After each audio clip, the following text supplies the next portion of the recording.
கர்த்தருடைய பரிசுத்தமானதுக்கு உண்டாவதாக.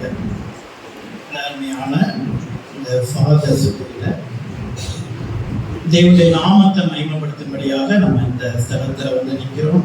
தேவன் கொடுத்த இந்த நல்ல பாக்கியத்துக்காக தேவனை நான் நிற்கிறேன். தேவனுடைய நாமத்தை மகிமைப்படுத்துகிறேன். இந்த நாளிலும் நம்ம அந்த ஃபாதர்ஸ் டே அது ரிலேட்டடான சில காரியங்களை மட்டும் நான் சொல்லிட்டு நான் முடிகிறேன். இந்த ஃபாதர்ஸ் டே தந்தையர் தினம் அப்படின்றது வந்து உருவானது அப்படின்னா 1910 ஜூன் அந்த நாள்ல தான் முதலாக ஃபாதர்ஸ் டே வந்து கொண்டாடப்பட்டது. அமெரிக்கால வாஷிங்டன் இந்த பட்டணத்துல சொனாரா அப்படின்னு ஒரு பெண்மணி வந்து தன்னுடைய தகப்பன் 6 குழந்தைகளை பெற்று அந்த 6 குழந்தைகளை தாய் இல்லாம வளர்த்து எடுத்தத அதற்கு ஒரு நன்றிகடனாக அதை கௌரவிக்குமாக ஒரு தந்தையர் தினமாக கொண்டாட வேண்டும் என்று அங்குள்ள சர்ச்சிலவே கேட்டது நிமித்தமாக அந்த சர்ச்சுடைய ஃபாதர் அது அனுமதி கொடுத்தது நிமித்தமாக முதலாக வாஷிங்டன்ல தான் நம்ம அந்த தந்தையர் தினம் கொண்டாடப்பட்டதுன்னு நம்ம பார்க்கிறோம். அதன் பின்பாக அநேக சபைகள்ல அது ஒரு தந்தை தினமாக ஒவ்வொரு வருடமாக அனுசரிக்கப்படுகிறது. அடுத்ததான் நம்ம பார்த்தோம்னா அந்த தகப்பன் அப்படின்னு நம்ம பார்த்தோம்னா தகப்பன் அப்படின்னாக்கா ஒரு தாயுடைய அன்பு வந்து ஒரு ஈடில்லாத ஒரு அன்பு, அதற்கு ஈடு எதுவுமே கிடையாது. ஆனா தகப்பனோட அன்பு எப்படின்னா பெரிதாக பேசப்படாத ஒரு அன்பு அல்லது பெரிதாக வெளிப்படுத்தாத ஒரு அன்பு அப்படின்னா தகப்பனோட அன்பு தான். அநேகருக்கு வந்து தகப்பன் வந்து தான் வந்து நேசிக்கிறத தாம் தன்னுடைய பிள்ளைகளுக்காக எதெல்லாம் செய்கிறேன், எவ்வளவு கடினமாக உழைக்கிறேன், பாடுபடுறேன் அப்படின்னு வந்து அதெல்லாம் தன்னுடைய பிள்ளைக்காக செய்கிற காரியங்களை அவர் எந்த வகையிலுமே வெளிப்படுத்தாத அந்த வெளிப்படுத்த தெரியாத ஒரு அன்பு அப்படின்னா தகப்பனுடைய அன்பு தான் நம்ம பார்க்கலாம். ஒரு பிள்ளை ஒரு நல்ல நிலைமைக்கு போகணும், இல்லைன்னா ஒரு பிள்ளை ஒரு உயர்வான இடத்துக்கு போகணும், ஒரு பிள்ளை ஒரு ஆசீர்வாதமான இடத்துக்கு போனேன்னு தன்னுடைய வாழ்க்கையை அர்ப்பணிச்சு தன்னுடைய உடல் உழைப்பு நேரம் இதெல்லாம் செலவழிச்சு தன்னுடைய பிள்ளைகளுக்காக வாழ்ந்தாலும் அது வந்து பெரிதாக பார்க்கப்படல, பெரிதாக கேட்கப்படாத, பெரிதாக சொல்லப்படாத ஒரு அந்த அப்பனா தன் தகப்பன் அதை என்னைக்குமே பெரிதாக சொல்லி காட்டாத ஒரு நல்ல ஒரு அன்பு தான் இந்த தகப்பனோட அன்பு. தான் காணாத இல்லைன்னா தான் பெற்றுக்கொள்ள முடியாத தான் ஆசைப்பட்ட அநேக காரியங்களை எப்படியாவது என் பிள்ளை பெற்றுக்கொள்ளணும், என்னுடைய பிள்ளைகள் பெற்றுக்கொள்ளணும், இல்ல நான் பெற்றுக்கொள்ள முடியாத உயர்வா இருக்கலாம், நான் பெற்றுக்கொள்ள முடியாத கல்வியா இருக்கலாம், நான் பெற்றுக்கொள்ள முடியாத ஆசீர்வாதங்களா இருக்கலாம், மரியாதையா இருக்கலாம், எல்லாம் என் பிள்ளை எப்படியாவது பெற்றுக்கொள்ளாதுமான ஒரு ஏக்கத்தோடு தன்னுடைய வாழ்நாள் முழுவதும் தன்னை அர்ப்பணித்து அந்த வாழ்ற அந்த அந்த அந்த அன்பு தான் அந்த தகப்பனுடைய அன்பு. இந்த அன்பு நிறைய நேரங்கள்ல என்னன்னா பிள்ளைகளுக்கு வந்து பிள்ளைகளால உணரவே முடியாது. அநேக நேரங்கள்ல பிள்ளைகள் அதை நிறைய நேரங்கள உணர்ந்தது கிடையாது, தாயுடைய அந்த தகப்பனுடைய அந்த உழைப்பும் அந்த அன்பையும். அதனாலதான் அநேக நேரங்கள் அந்த பிற்காலத்துல அந்த கடைசி காலத்துல தகப்பனை கவனிக்காம அநேக பிள்ளைகள் போறதுக்கு காரணம் என்னன்னா தன்னுடைய தகப்பன் சிறு வயதுல தன்னை உயர்த்துவதற்காக எவ்வளவு பாடுபட்டார், எவ்வளவு கஷ்டப்பட்டார் என்பதை மறந்து போகிறத பார்ப்போம். அப்ப நம்ம எல்லாருடைய எல்லா ஒரு பிள்ளைகளுக்கும் நம்ம ஒரு தகப்பனார் தான் முதல்ல ஒரு ஹீரோ. எல்லா ஒரு காரியங்களையும் தகப்பன் தான் முதல்ல கத்துக்கும், தகப்பனார் தான் ஒரு ஹீரோவா பார்க்கும். எந்த ஒரு சூழ்நிலை வந்தாலும் பிள்ளைகளை தாங்கி பிடிக்கிறேன்னா அது தகப்பன் தான். இங்கதான் பிள்ளைகள் வந்து ஒருவேளை பின்மாறி போகுதுன்னா இல்லைன்னா பாதம் மாறி மாதிரி போகுதுன்னா, இல்ல தவறான பாதை போகுதுன்னா, அங்க தகப்பன் ஒரு நல்ல தகப்பன் இருப்பார்னா அந்த இடத்துல அந்த பிள்ளைகளை அப்படி போக விட மாட்டார். எப்படியாவது அந்த பிள்ளைகளை ஏதோ ஒரு வழியில தேவனுக்கு பிரியமுள்ள பிள்ளைகளா அதை மாற்றுவதற்காக அந்த அதற்காக உழைக்கிற ஒரு தகப்பன் தான். எல்லாத்திலையும் எல்லா காரியமா இருந்தாலும் அதுல தாங்கி அதை போதித்து அந்த பிள்ளைகளோட பேக் போன் அப்படின்னு பார்த்தாலே, ஒரு பிள்ளையோட பேக் போன் அப்படின்னு ஒரு தகப்பனை இருந்தார்னா அந்த பிள்ளை எதை பற்றி கவலைப்படாது, எதை பற்றி இது பண்ணாது.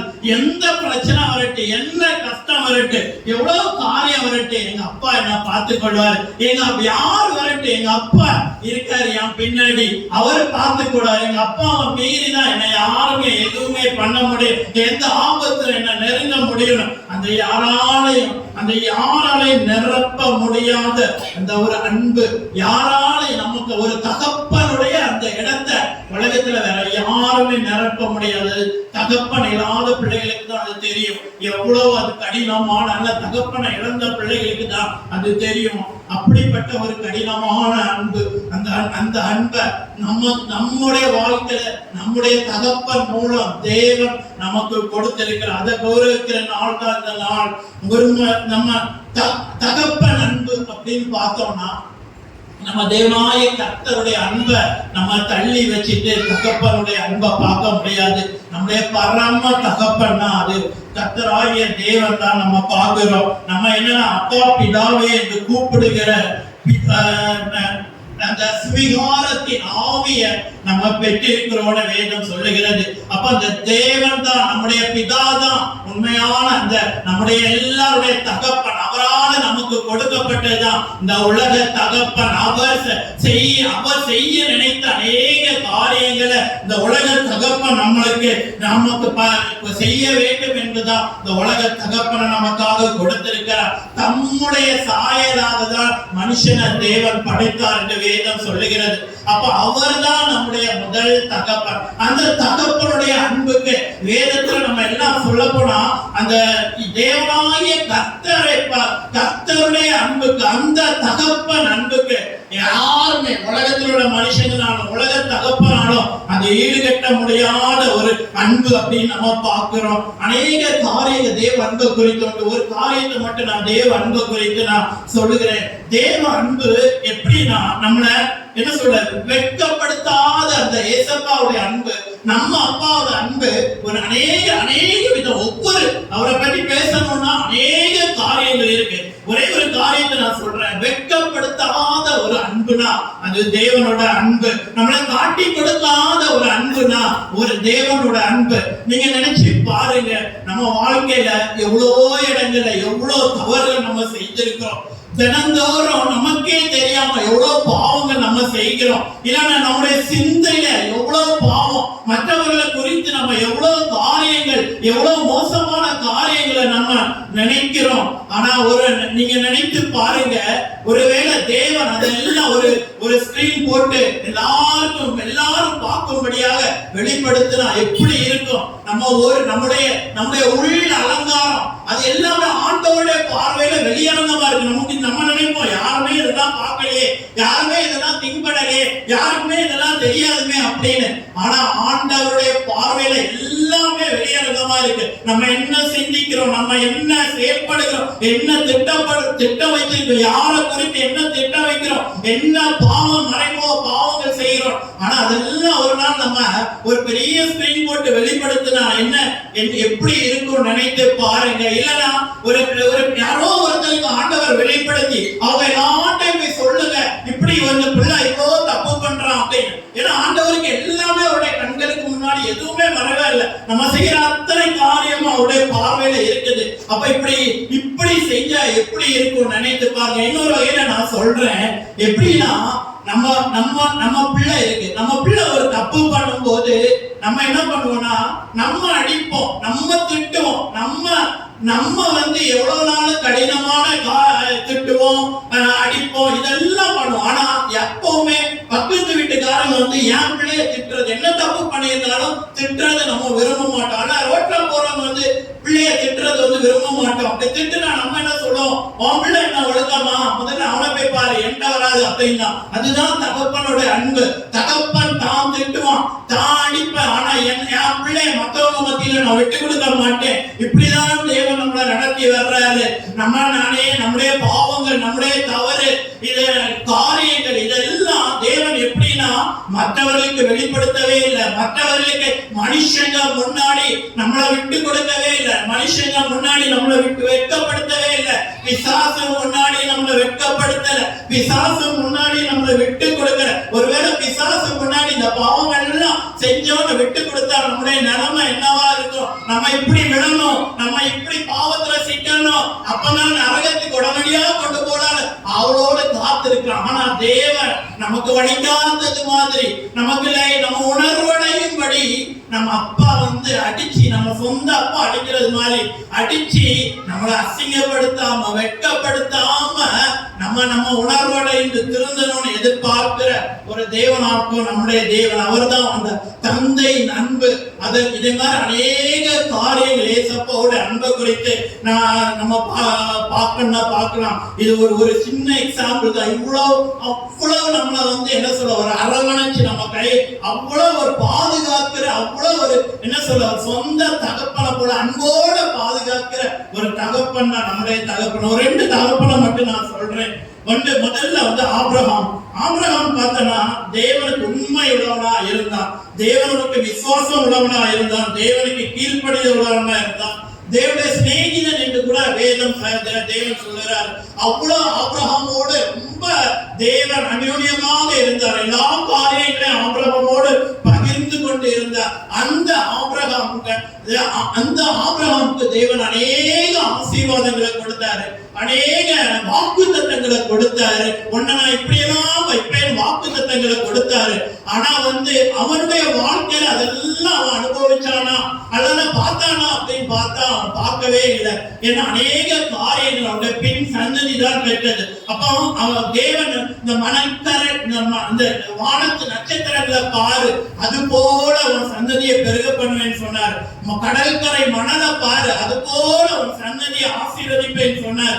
இப்படியாக தேவன் அநேக ஆசீர்வாதங்களை கொடுத்தார். ஏன்னா இவன் தேவனோட ஐக்கியமா இருந்ததுனால. ஒருவேளை இவன் அந்த ஆசீர்வாதங்களை அவன் தான் கண்ணால பார்க்க முடியாட்டினாலும் அவனுடைய சந்ததிகள் இன்னைக்கு வரை அதை பார்த்து கொண்டிருக்கு. நம்ம கூட விசுவாசத்தின்படி ஆபிரகாமுடைய பிள்ளைகள் சொல்றோம், யூதர்கள் எங்களுடைய தகப்பன் ஆபிரகாம் சொல்றான், இஸ்ரவேல் என்னுடைய இஸ்மாயில் சந்ததி முஸ்லிம்ஸ் அவங்க இன்னைக்கு எங்களுடைய தகப்பன் ஆபிரகாம் என்றுதான் சொல்றாங்க. ஒரு பெரிய அநேக ஜனங்களுக்கு அவன் தகப்பனா மாறினான். என்னன்னா தேவனுக்கு உண்மையா இருந்தான். இப்ப நம்ம தேவனுக்கு உண்மையா இருந்தோம்னா, தேவனுடைய வார்த்தையை கீழ்ப்படிந்து இருந்தோம்னா, நம்முடைய நாட்கள்ல அந்த ஆசீர்வாதங்களை பார்க்க முடியாம போனாலும் நம்முடைய சந்ததியா 1000 தலைமுறை மட்டும் ஆசீர்வாதம் நீங்க அந்த செய்த நன்மைகளுடைய ஆசீர்வாதங்களை காண்பீங்கன்னு வேதம் சொல்லுகிறது. இன்னொரு தகப்பனை கூட நான் சொல்றேன், தாவீதை பற்றி நம்ம பார்க்கலாம். தாவீது வந்து தேவனுக்கு ரொம்ப பிரியமானவன், தேவனுடைய இருதயத்துக்கு ஏற்றவன் அப்படின்னு நம்ம பார்க்கிறோம். அந்த தாவீது தன்னுடைய கடைசி நாட்கள்ல ஒருத்தங்க வாசிங்க 1 நாளாகமம் 22வது அதிகாரம் 14வது வசனம்.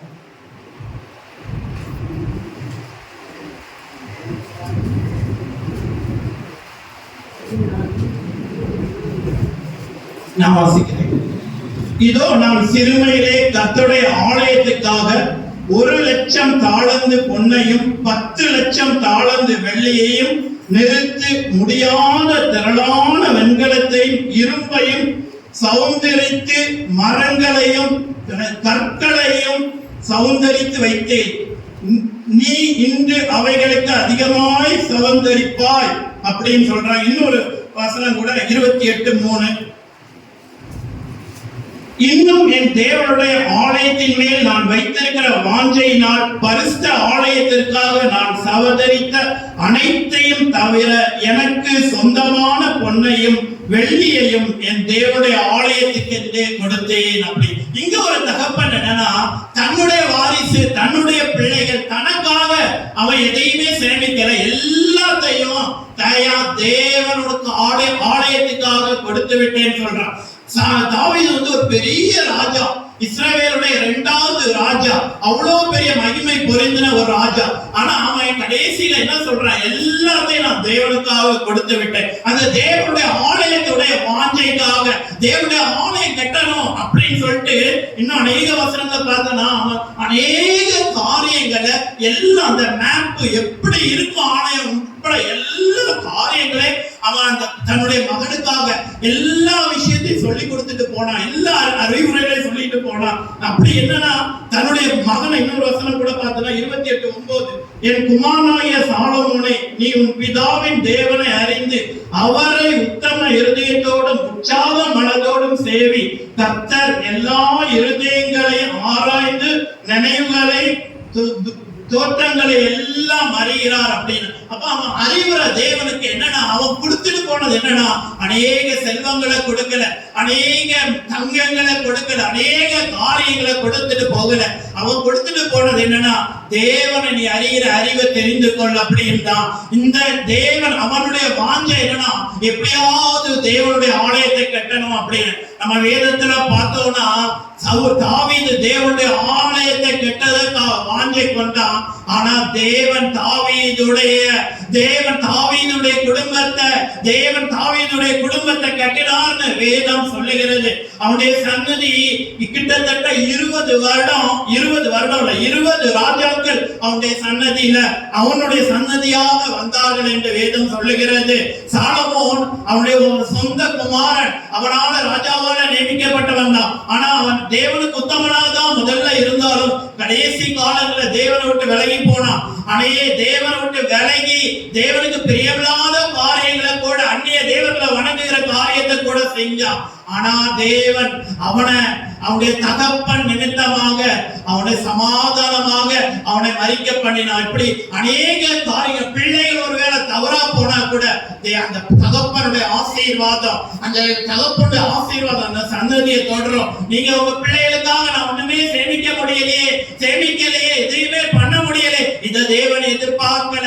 நம்முடைய தேவன் எதிர்பார்க்க, எனக்காக நீ எதையாவது செய்தா உன் சந்ததிய உன் பிள்ளைகளை நான் பார்த்துக் கொள்வேன் அப்படின்னு. தேவனுக்கு அவ்வளவு தேவனை பற்றி நல்லா தெரிஞ்சவங்க அந்த தாவீது.